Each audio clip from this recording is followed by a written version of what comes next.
Hello दोस्तों, आप लोग को सुकन्या का खाता खुल रहा है। ब्लॉक में आप लोग खुलवा सकते हैं। आना होगा तो आ जाइए ब्लॉक में। आज शनिवार है और खाता खुल रहा है।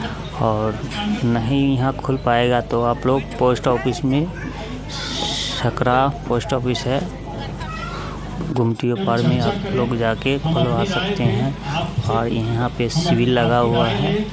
और देखिए यहाँ पे आज तो नहीं खुलवा सकते हैं, हालांकि आपको आने में भी देर हो जाएगा, इसलिए आप सोमवार को आ सकते हैं और सोमवार को कनेक्ट बैंक से कर सकते हैं। सुकन्या के खाता खुलता है। और आप लोग जितने आप लोग बचत कीजिएगा बेटी के लिए, आप लोग को उतने आपको आगे में पैसा बढ़ के मिलेगा और उससे लाभ उठाइए।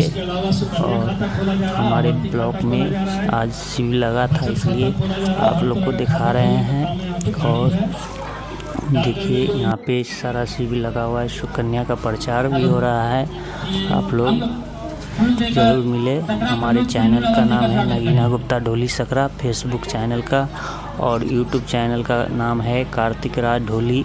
संपर्क करें और लाइक करें, सब्सक्राइब करें।